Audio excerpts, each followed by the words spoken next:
everybody. Today, yeah, it's been forever that I wanted to ask Ron to join us and to speak what he's doing. Uh, I think not only he's an expert in leadership, but he understands project management so well. I think this is one of our main theme around this group is how to make projects happen.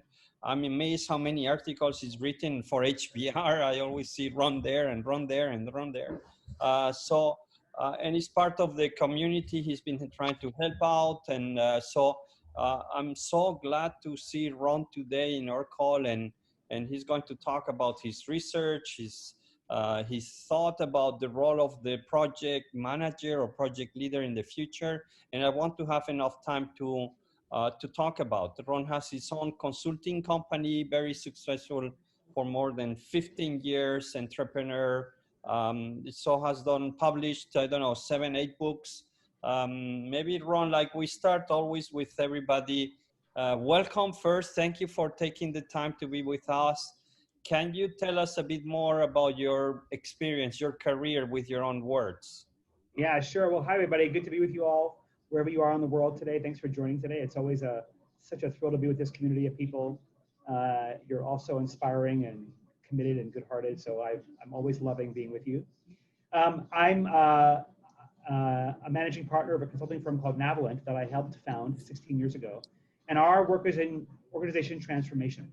We spend our days with leaders who are facing some challenging, difficult remit to their organization to change something significant, whether it's entering a new country or launching a new product or redesigning their enterprise or folding in a major merger or something that is transformative and risky. And so we partner with them and come alongside them to architect the transformational journey using a systems approach. So many of you, I'm sure, are kindred to that organizations are systems and you have to take a systemic approach to change. Whether it's our code language for transformation is, we call it within, between, and among. We think transformations happens on 3 domains. So it happens within leaders, deep within their own biases and psyches and self-concepts. It happens between leaders. So in key relationships and stakeholders, between functions, between supply chain and operations, between sales and marketing. And then change happens among. It happens culturally, it happens strategically, it happens in governance. And we believe that for transformation to stick, you have to do it well in all three areas. So that's how we spend our day. As I mentioned, on the sideline when I'm not consulting, I'm writing. Writing is a way for me to learn. It's when my clients have questions I can't answer, I find that I can go hunt down the answer with my own research and my own work to say, I don't ever want to be able to not answer a question when I'm asked it. Even if the answers I don't know, at least I can go find out. So that's why I write as much as I do. At my core, I'm actually highly an introvert. And so for me, going inside to think is sort of a good place of escape to learn and grow. So that's me. And how did you, Ron, how did you decide to set up a business?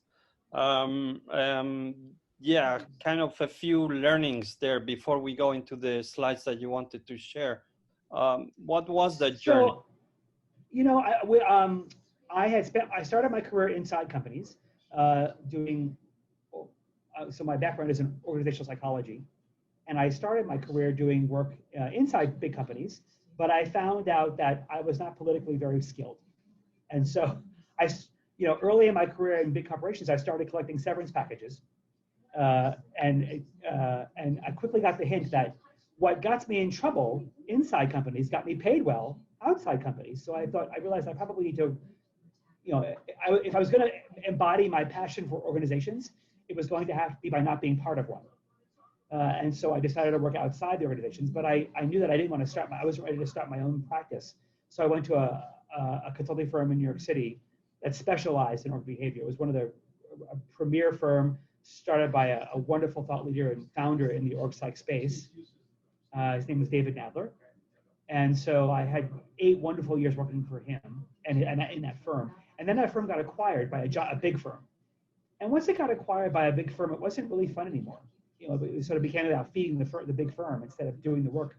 And a few of us, we love this work. We love the behavioral side of transformation and organizations. And we love watching change stick. And so we thought, well, we don't need the big firm to do this anymore. We can go do this on our own. We're classic accidental entrepreneurs. We never said, let's go start a firm. We said, let's go do this together. And so we did that. And then we quickly realized, oh my gosh, we're going to need help. We're probably going to have to hire people. So Navel and Crew is sort of like the accidental consulting firm, because we realized to take on larger engagements, we needed support and help. And so we sort of backed our way into building our own firm. Thank you, Ron. Is this what you wanted to do when you were at high school or so, having your own? I think I've always, even as a kid, been fascinated by human endeavor. I think, if there was a school event, a sporting event, a neighborhood block party that needed to be organized, I wanted to do it. I wanted to sort of watch all the pieces come together. I don't think I had a name for it then, but I just loved watching humans come together to cooperate. I began my career in the arts. A little interesting enough, I didn't begin my career in behavioral science. I began my career in the arts. But I learned early on that I bored easily. So I was training at a wonderful school in New York City, and getting great jobs. And my friends were all green with envy, and I'd be thinking I have to do the same thing 8 times a week for how long? And so I left New York City to try my hand on working around the world with a company that used multimedia and the arts to teach. It was a little more interesting, and was in Europe. I lived in Europe for 3 years, and doing a program we were doing at the chapel at Dachau. This was back in the 80s, before the Iron Curtain had fallen. And it was we didn't have the term diversity and inclusion then, but if we did, that's what this program would have been. We had Germans and Americans, civilians, military, State Department in the room for a conversation about differences. And of course, none of the symbolism of being in the chapel at Dachau, a spiritual place at a place of such horror, was not lost on any of us. And in the middle of that program, a young American soldier stood up and in a very vulnerable way said to the group, I'm just so tired of being trained to hate. And I was shocked that he would say it. I mean, and it was a beautiful, vulnerable woman. But I think more than anything else, I thought, how did something we do up here make him think that?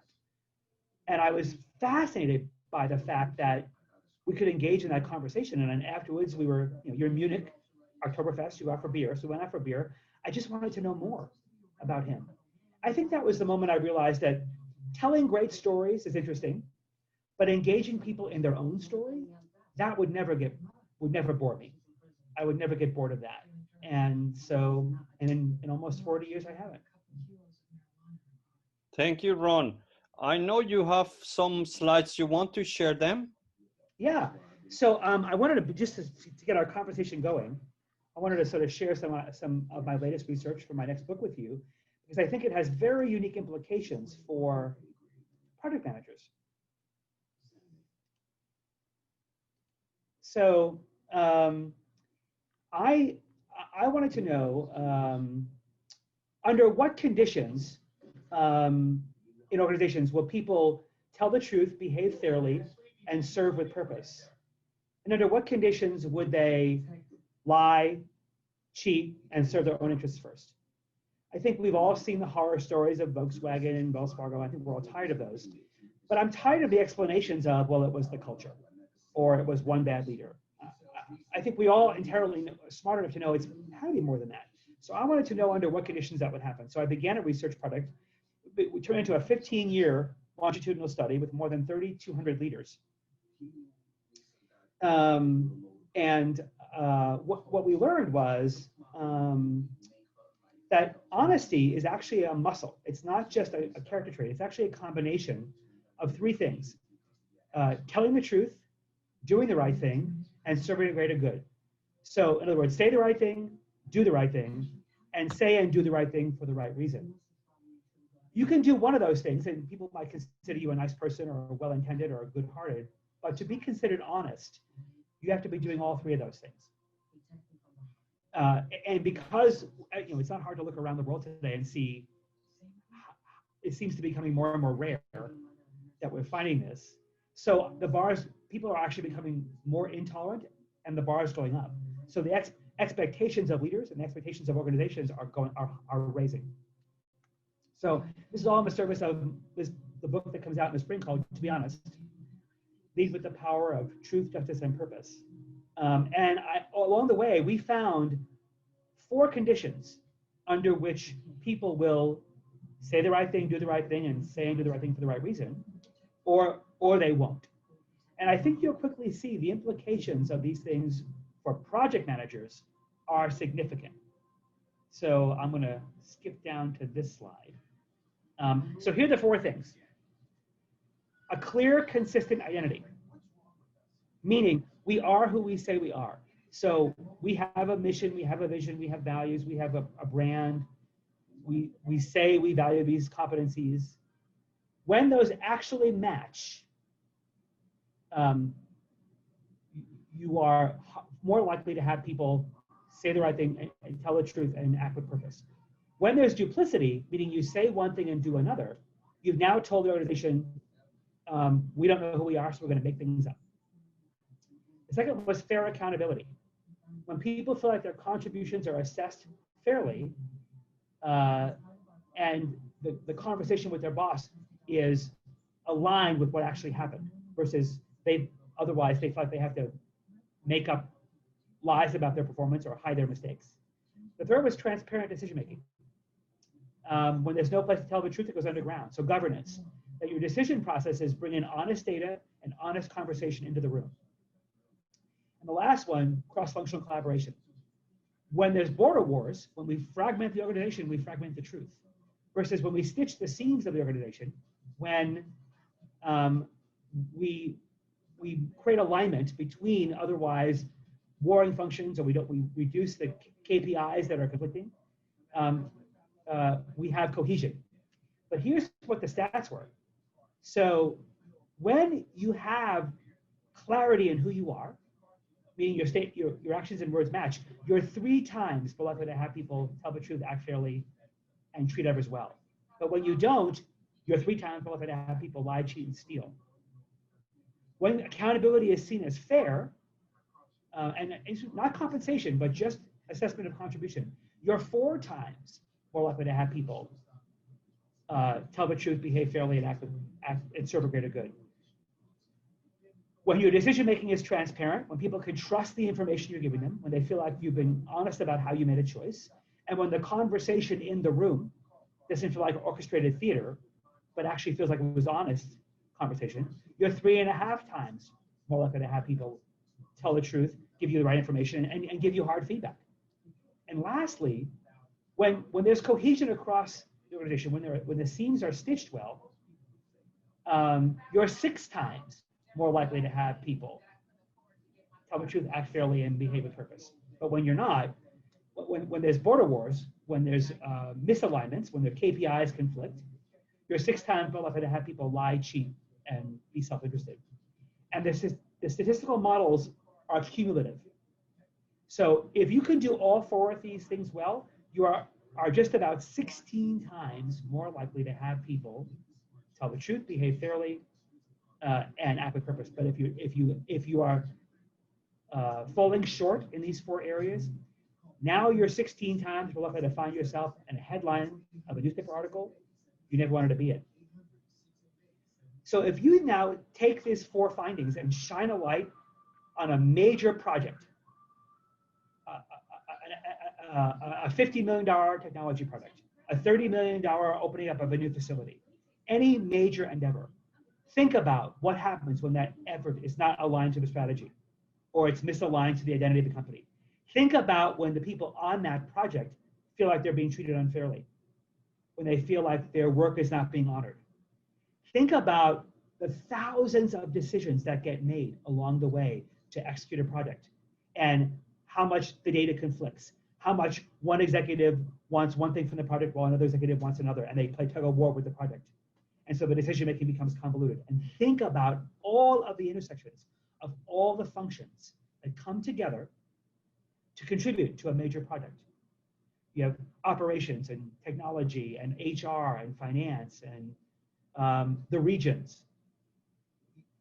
At the center of all of these, when you look at this, the major project, the project leader and the PMO and those working on the project have the ability to hold the integrity of the entire enterprise in their hands at the same time.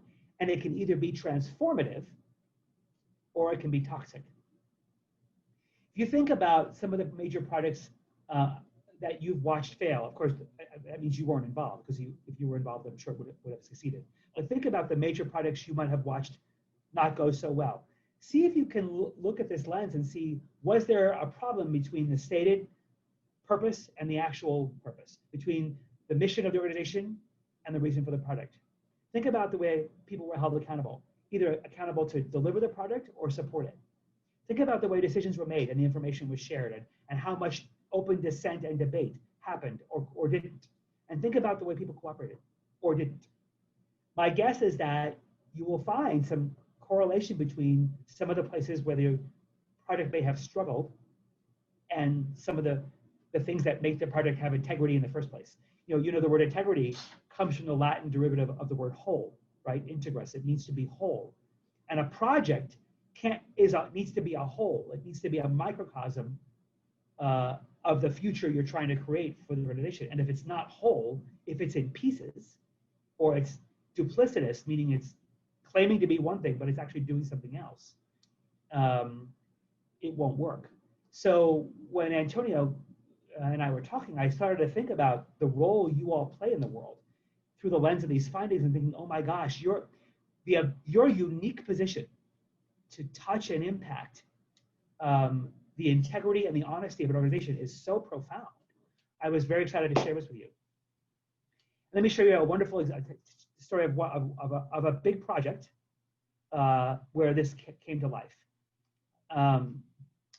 You all probably know the story in Colombia, the FARC guerrillas, you know, from the 1950s through 2016. Manuel Mario Landa, he was head of the Communist Party in Colombia, and they started FARC, which was basically the guerrilla combatants to fight the government. And from early 1950s to 2016, it's estimated that over 250,000 people were killed, more than 5 million people were displaced, the largest internally displaced people in the world, many of them children. It was a horrible, protracted conflict between Colombia and these combatant guerrillas. In 2016, they signed a peace treaty between the guerrillas and the country to disarm and to stop the conflict. The problem was, you still have 14,000, and early on, these guerrillas had fled to the countrysides of Colombia, the rainforests, the jungles, the places where they could hide and be protected while fighting the military in Colombia.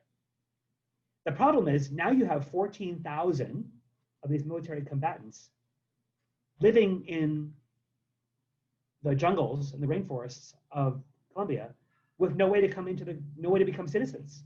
They weren't welcomed, certainly. And what were we going to do with them? Jaime Gongora was a biodiversity scientist at the University of Sydney. And he launched a project called Peace with Nature. And he decided this. He thought, you know what?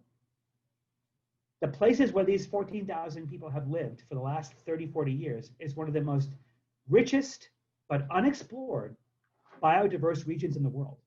There were species and medicinal plants and animals and all kinds of unexplored, undiscovered natural diversity, biodiversity, that the scientific world had longed to get into. So he said, you know what we'll do? Nobody knows that terrain better than these guerrillas. We'll turn them into biodiversity citizens. We'll train them to become eco-tourist directors. So for the ecotourism business, they can run eco-tours because no one knows the terrain better than them. How to walk quietly, to spot species, which plants are medicinal, how to survive on what kind of foods.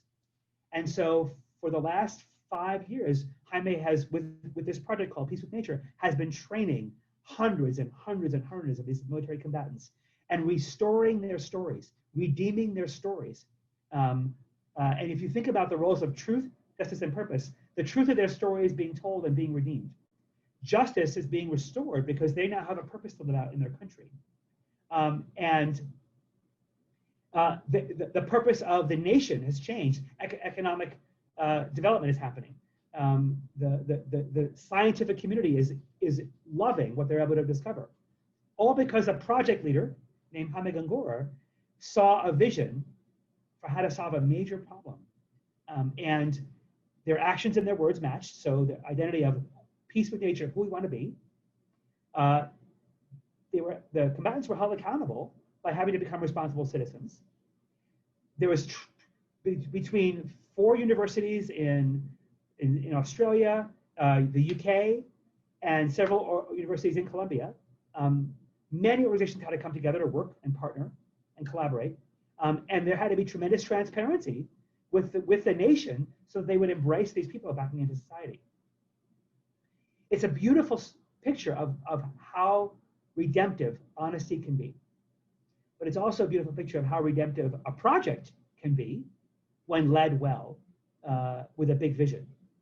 And I think it's a wonderful example that shows all of us have a part. Every organization and every project leader has part of our story waiting to be redeemed, has part of our story waiting to be part of a bigger story than the one we're in.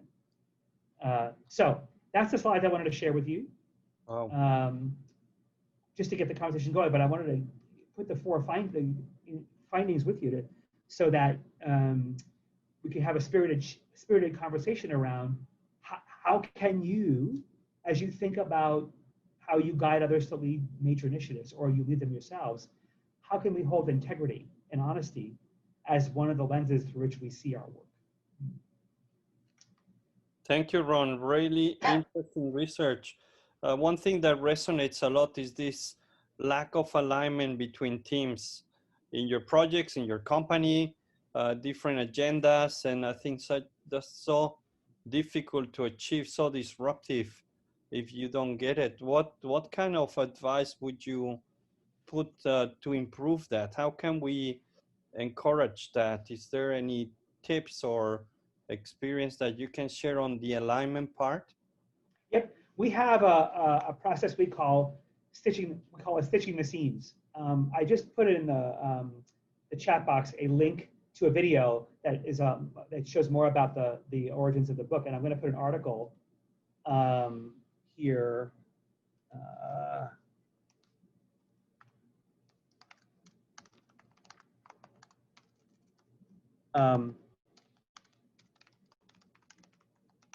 So, at the intersection, the interesting thing about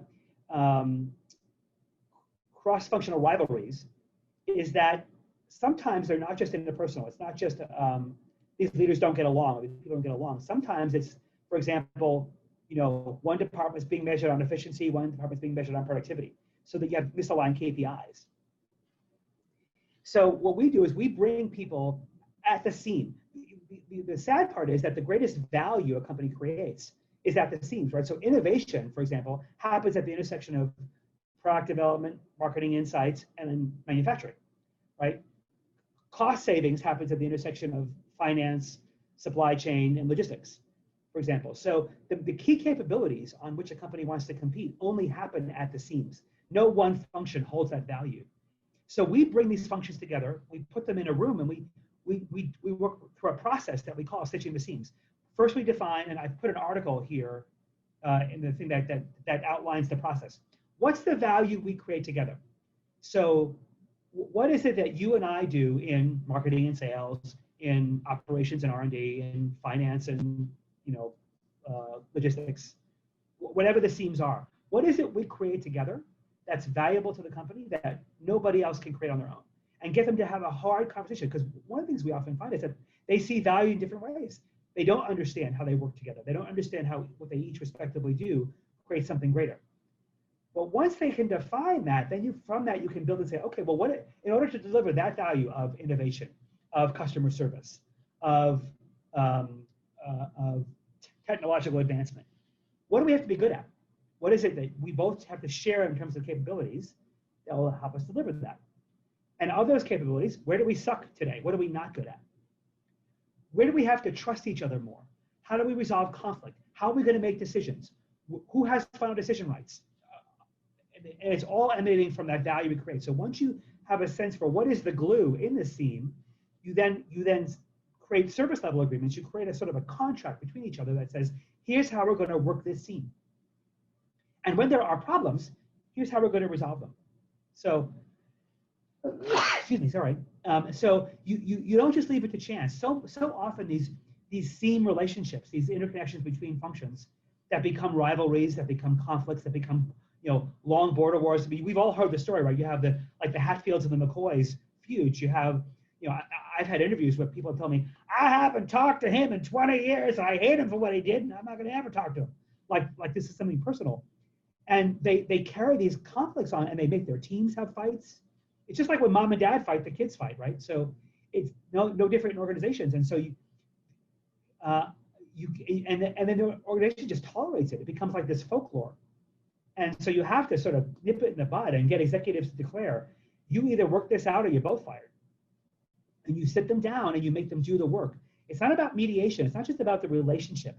So often the conflict on the surface, like the classic picture of an iceberg, right? The iceberg is up here, but the big problem's down here.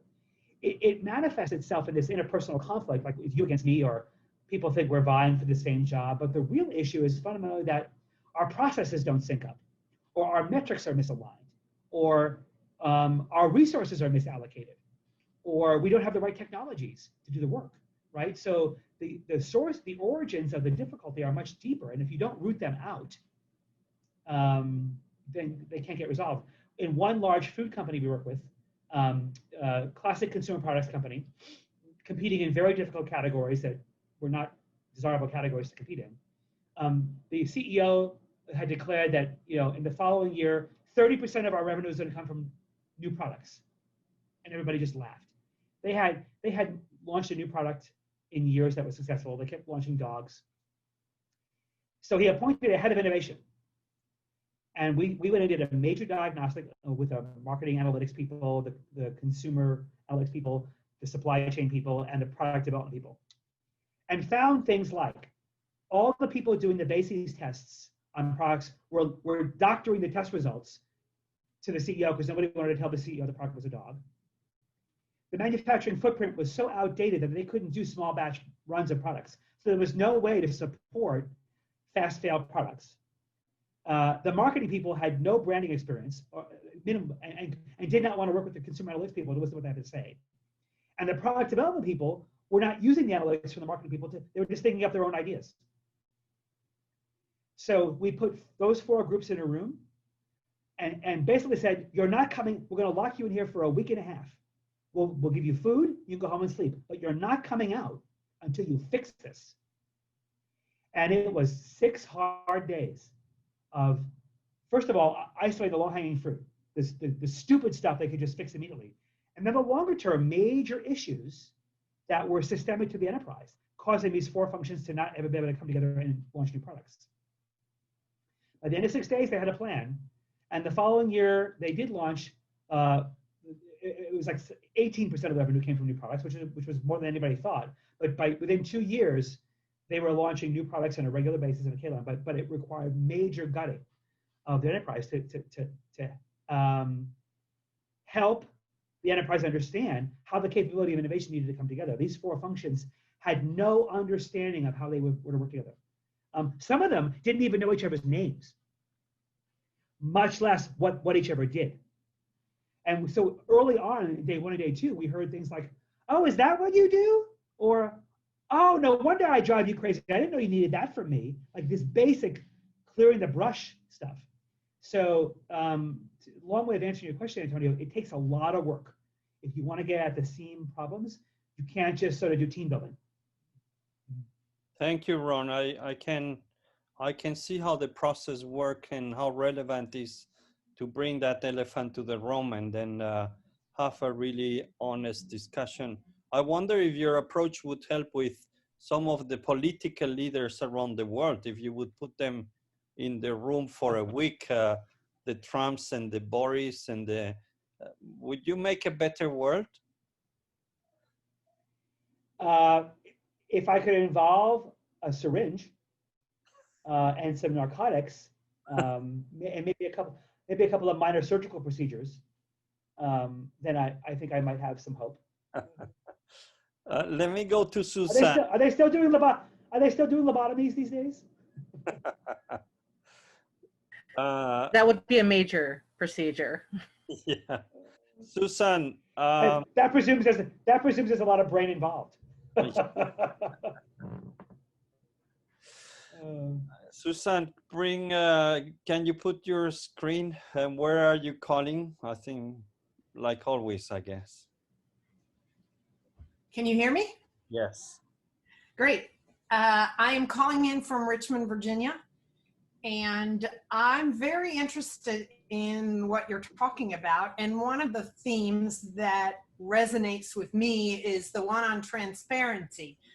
I've written right much about that, and it sounds great, except that we live in a very difficult culture right now. And when it's your own project or your own reputation that is at risk, transparency can be hard to come by. And the example that I can give you is a project in Richmond, Virginia that was just written up in the newspaper.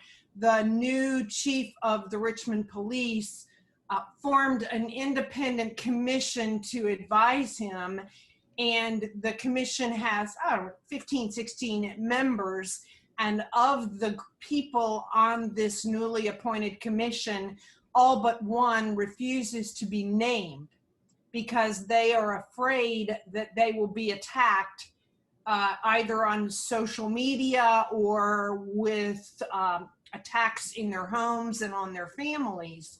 And it's a very real concern, and you can understand it. But how do you achieve any kind of transparency when 15 out of 16 people refuse to be named? Yeah, I think part of the challenge is a great question, Suzanne. Thanks for bringing it up. One of the challenges there is that you have such an entrenched system of you have biases upon biases upon biases laid on top of each other with so much false information. Right? Yes. And so how you unpack it very slowly is important. Here, what I can do is an example of within a company. It's a large biopharma company that's a client of ours, and they are trying to move to a very large data lake, data sharing platform, so that all the clinical scientists can share data. Well, if you know anything about academics or clinical scientists, they do not like to share data, right?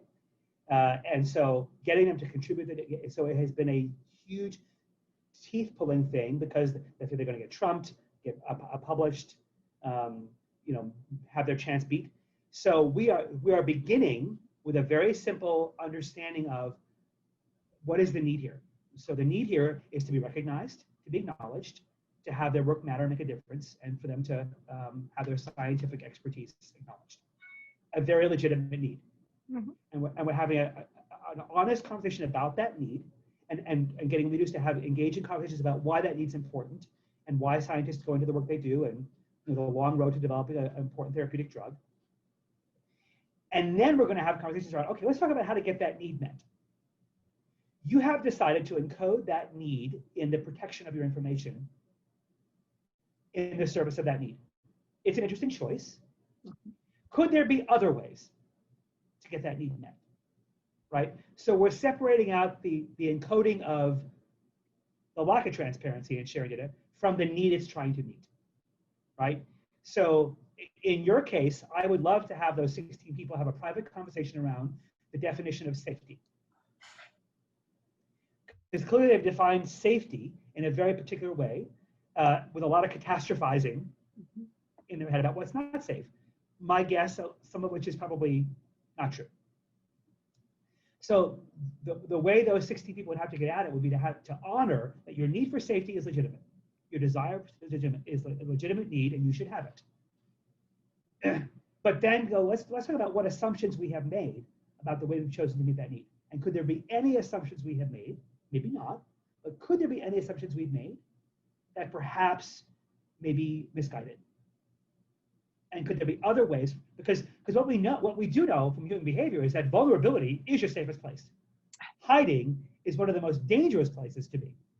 Hiding is the counterfeit of safety. It appears safe, but when you're hidden, first of all, as if you could stay hidden forever, right? At some point, if that person thinks at some point this is not going to come out, that they were involved, they're foolish, right? So the reality is you either want to get in front of that narrative or get under it. And so, but you can't just yell transparency. You have to start from the place of saying, you are trying to meet a certain need that's honorable. And I want to honor that need. But I want to ask you to suspend disbelief about the way you've chosen to meet that need in case, just in case, there could be other options that actually might be more productive. And help work them through to conclude that, wow, maybe hiding is not a safe place. It's a very slow process, is my guess. Very slow. And so that's your other challenge, is that the immediacy of in the public eye creates a false sense of immediacy. You can't truncate the process, right? So now the question is, the process is not going to match up with the results. Doomed before they start. Well, not necessarily. I mean, there is, if you could just go barge in there tomorrow and get the 60 people in a room and just say, hey, can I have a half an hour of your time? Right.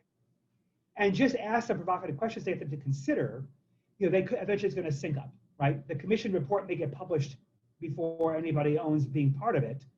But at some point, you could sync up. I mean, it's going to sync itself up either way, right? Their decision they have to make is, do they want to be part of that or not? Well, I'm not on the commission, so fortunately, but you could write a letter. Or I might write a blog about it. We'll see. And tag them all in it. If I knew who to tag. Okay, moving on to someone else. Thank you. We have here a comment of Monica and then two good questions from Andrea and John. Monica, you want to comment? Well, just first, wait, now, just first of all, I like the presentation a lot. When you need to transform a very personal organization to a professional one, I think transparent design making and fair accountability are key points. So may I have any tips to do so when you need to have a high impact team to run an organization? Any tip to do that? Well, I think, thanks Monica for the question. The first thing I think I want that team to understand is, what is the definition of high impact? Because my guess is that if you went around the room and asked those 10 people, what is your definition, you're going to get 10 different answers. And so they're going to immediately start marching in different directions and they won't know it. They'll think they have a shared understanding, but I would spend maybe even several days with them defining in as many specifics as you could know, because there's going to be a lot of unknowns. What do we think high impact looks like here? And then defining, what don't we know? Let's admit what we don't know. And let's admit what we think we know that might be wrong. So get the assumptions on the table and then hold them with a loose end and admit these could be wrong, they could be right. And here's how we're going to test them. Here's what we don't know, and it's okay that we don't know this, but here's what we're committed to, because you'd be surprised how difficult that process can be. And the minute you start those 10 people down a path, without that, you're already fracturing the effort, right? And if you put even 3 or 4 weeks of time behind that, now you have because if they're high level people, they've already infected that misalignment into other people, right? They transmitted that they're carriers of a disease without even knowing it. And so getting them started off on as even and shared of a foot as you can, and early on, weekly, they have to talk about it. Go back to those principles. Are we still aligned? Do we still agree? What did we learn this week? And make them become a very cohesive machine. Because as the project grows, any aspect of fragmentation that they started with among themselves, they will infect into the project and they won't even know they're doing it. Yeah. Thank you. Thank you, Ron. Thank you, Monica. I'm going to move to Andre, but before Andre, while you get in, Ron, how many HBR articles have you written and what's the secret? Because there's many people who are writing here in this group, but I just don't know how many articles. You have more than 40. And what's the secret? I don't know. I think it's like 60, maybe. I think I've written over 104 articles. Yeah. I think I've written over 100 on Forbes. What's the secret? There's many authors here. You know, I think, I don't know if there's any secret, honestly. For me, as I said before, writing is how I learn. And so when there's a question I can't answer, or, you know, sometimes it's my own ego. When I see a question that someone else has answered and I don't like the answer, I'm like, that's not going to work. I have to go work it out for myself. Like, okay, if I were answering, how would I answer it? And so for me, it's my way of understanding. I don't ever want, like, you all, how many of you have ever, just wave your hands, have gone in to run a project that it was the second try and had failed once before? And you, right? Okay, so you know how painful that is? And then you're looking at what, you sort of try to do a postmortem, and you think, what were they thinking? What were they thinking? Well, I mean, let's assume they weren't stupid, but they, for some reason, thought that was going to work and it wouldn't have. I don't ever want to be that guy. So if I read an answer or a solution or something about something that I think, I just don't think that's right, there's something, I want to go find out why. Because if my clients ever ask me to support them on a solution with something, I don't want to go try what that person tried and fail. So part of it's just my own neuroticism, my own, you know, my own anxiety over, I just feel like there's a better way to know that. So I go hunting for it until I feel satisfied. So it's a, you know, I mean, writing for HBR is a formula. There's a very specific formula that they want. It happens to coincide with my own, you know, my own psychosis of how I think in data and story. Yeah. So it's kind of worked out well. Thank you, Ron. Let's go to Andre in Brazil and then John. Hello, Andre in Brazil. How are you? How are you doing? Fine. It's a simple question. That's simple. What will be your advice for a company being created today? What we should worry about, and what would be the 10 commandments that you must? It's a fabulous question, and would that companies get to have a fresh start like that. Most startup companies, especially the founding entrepreneur, believe that strategy is not for them. So whenever I walk into startup companies to work with them, I ask them, tell me about your strategy. I get all the counterfeits. I get the mission, vision, values. I get the funding plan to get their VC money. I get the product order from a major retailer. I'm like, okay, that's interesting, but tell me who you are. Tell me why somebody would pick you over somebody else. And whenever you hear that, oh, we're going to be the Uber of, like there's no competition, you want to run. If you can't tell me 3 or 4 things that are going to differentiate you, the things that you're going to compete on, and the capabilities, the 3 or 4, not 20, but 3 or 4 things that differentiate you, and 3 or 4 capabilities you have to be good at that prove that differentiation, you have no reason to exist. Because if you can't tell me who, and most entrepreneurs hate the word no, but if you can't tell me who you're going to say no to, who should not be buying what you're offering, then you have no strategy. You have to chalk the field. You may get it wrong and you may have to adapt it, but even at the beginning, you have to know what your swim lane is. So establish your identity. Then, how do you organize the work? So if you ask leaders, you know, they got their first funding and they hired 50 people, and they see all these people running around with their heads cut off, and they think, look how much energy there is, it's so exciting. And I'm like, no, you're driving them crazy. They don't know what they're doing. You have to, you know, there's 3 types of work in your organization. There's your competitive work. This is about 15% of your work. It's the work that sets you apart. It's the work that if you invest $1 in it, $5 comes in the door. And it's the work of those differentiators and capabilities. There's competitive enabling work. This is the work that supports that. So if you're differentiating yourself on customer service, then your customer analytics is a competitive enabling work. Also about 15% of your work. The rest of your work, 50 to 60% of it, is necessary work. Keeps you out of jail, keeps you in compliance, keeps the lights on, but you don't have to be better at it than anybody else. You do it for maximum efficiency. Your competitive and enabling work is maximum effectiveness, best talent, best money.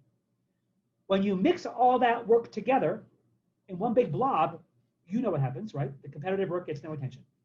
It all gets diluted. And so if you ask people, well, what are you hiring them for? What are they all doing out there? They're all doing little bits of everything, right? And so you've now diluted your competitive muscle, presuming you even knew what it was. So the first thing is know who you are and separate out your work so that people, when they're making, because every day people are making trade-offs. They got 10 hours to spend in their day. What are they going to, and if they're not going to spend it on the competitive work, and they're going to spend it on the necessary work because it's shorter term and it's more gratifying to check off the list, your competitive work is going to suffer. So those two things, know who you are, know why people would choose you, and know how to organize your work. At least if you can start with that, you start down the right path.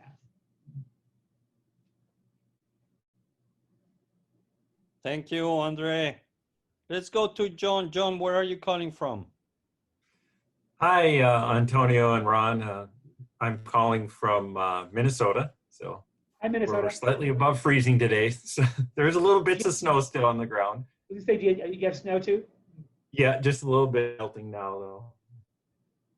Maybe going to get up to 50 on Saturday.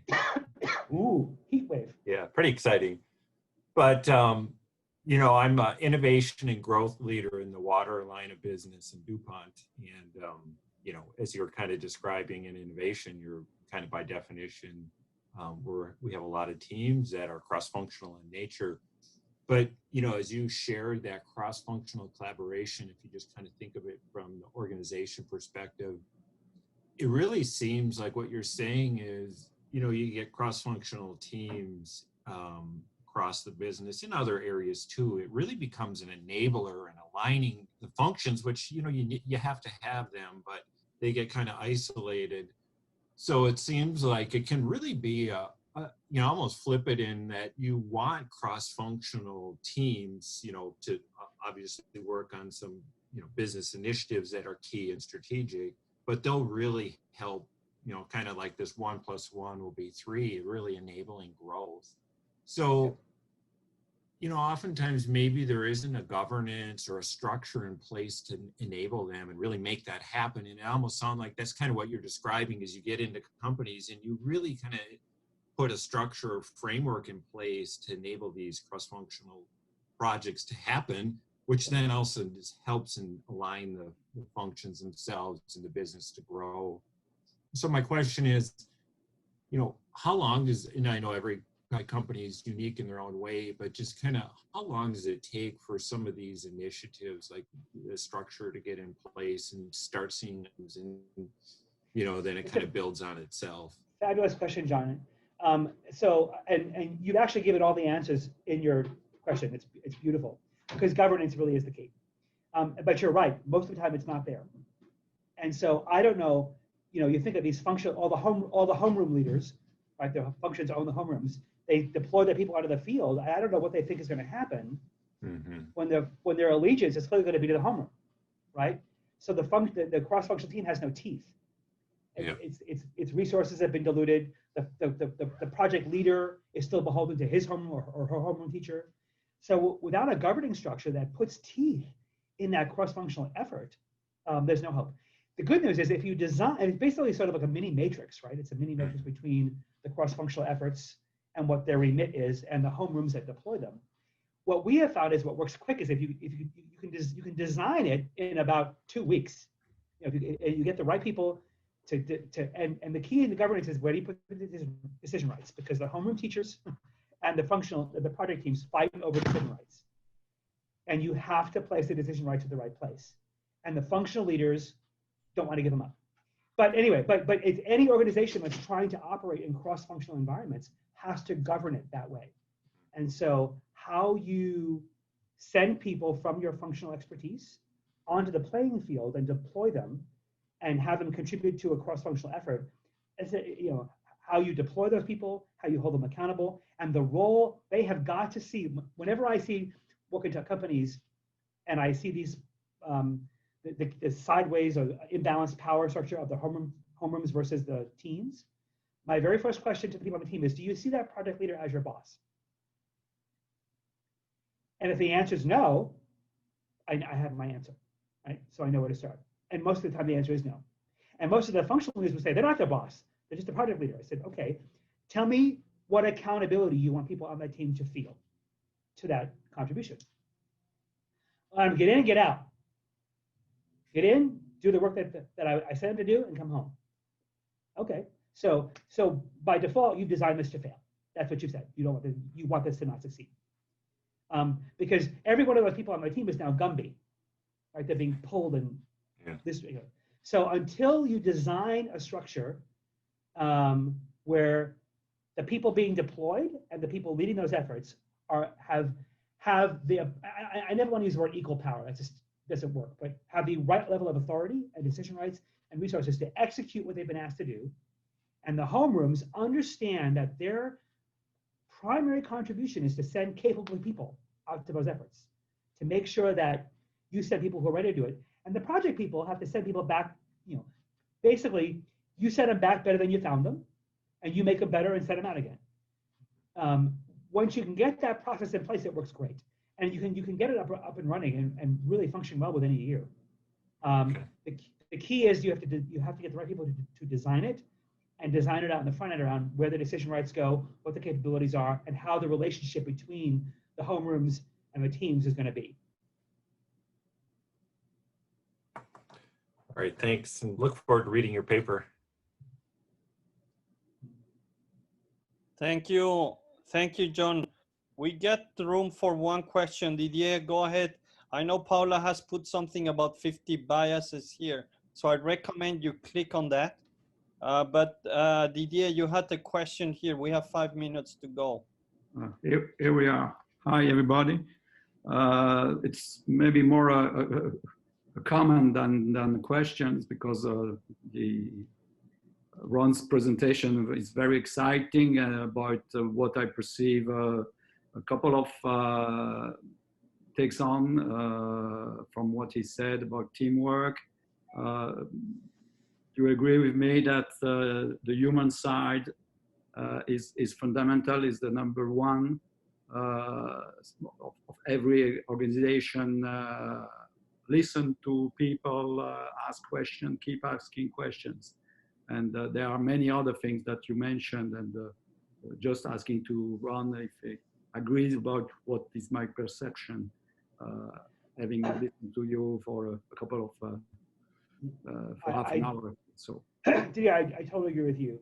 I think we so often underestimate what it takes to change behavior. We think we can legislate behavior, or we can train behavior, or we can direct behavior, none of which leads to changing behavior. And so I think we need behavioral science as part of all of our change efforts, because you could have a brilliantly conceived project or change, but if you don't understand what's the core fundamental needs of human beings are, and why they might choose to interpret your change as a threat, as painful, as a loss to them, then it won't stick. And judging those people for being resistors, weak, whatever we judge them as, will only make your failure accelerate. So the understanding of human behavior is fundamental, and human motivation and human needs, if you ever want any change to actually stick. thank you very much. Do we have time for one last question, Ron? Sure. Yeah, sure. One more. Paula, you're the last one.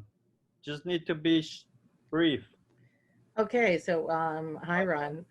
Sorry I missed the first part of it. I had a little inconvenient moment, but back on that right now. I did catch what you were talking about in terms of behavioral science, and specifically about the effect of unconscious biases impeding teams from working well together.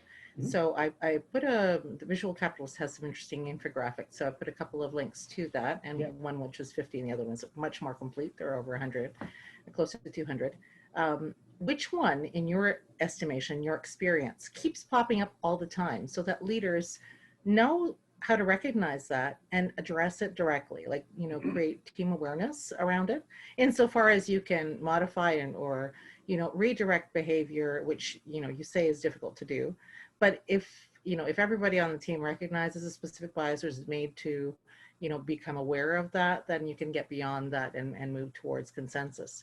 So which one do you, or which ones do you see all the time that we can be aware of? This is obviously based in no scientific at all, but the two that come to mind are confirmation bias and negativity bias. Mm-hmm. So I know that I'm right, and it's all going to go to hell in a handbasket. People catastrophize when they want to prove their point, and they and one of the things I like to do in a team meeting as sort of an observation is I keep little hash marks, and I keep a hash mark for every number every time someone speaks in a declarative sentence versus every time somebody asks a question. And then at the end, I report the ratio. I said, okay, you did not, this could not have been a dialogue because I have, 48 declarative sentences and 5 questions. So we have many simultaneous monologues here, but no dialogue. So you have to know that confirmation bias is present because all I'm doing is asserting my rights. And I'm doing nothing to test whether or not I'm right. So the problem, or be a master at semiotics. Exactly. So the problem is, when you're doing major change, it's all precedent setting. So the ratio of question to sentence declaration should be inverted by virtue of the fact that there's so much we don't know. And so the anxiety and the uncertainty of the project causes catastrophizing and the imposing of fake certainty to make it's a way of self-soothing. And so if I could just get people to monitor those things of we have to have hope here, otherwise I wouldn't be here, and we have to suspend disbelief. At least I can get better listening to happen. Thank you. You know, really, I think some of these questions have scientific proof behind it or not. I think more to the point is you have experience. So you have empirical observation, and that's useful for us because your experiences then allow us to be on the alert for these traits that pop up. And you're just, if you don't have a name for it, if you don't know what to call it, then it's difficult to know how to wrap your mind around it and then address it. So thank you for naming those 2 biases. Would you repeat them one more time, just the names, so that everybody could get it? Confirmation bias. Basically, I'm the bias that's I'm going to go look for data that confirms what I already think. And negativity bias, looking for basically all the reasons why something won't work. Thank you so much. That was really great. Thanks, Ron. Good question, Paula. Thank you, Paula. Thank you for sharing the links. I recommend you just click it so that you have them. If I remember, I'll share them. I want to finish here, Ron.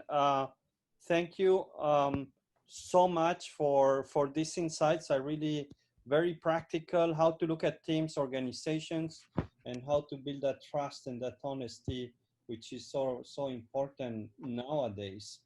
So thank you, Ron, for being with us today. You're part of the community anyway. I'm sure people will reach out.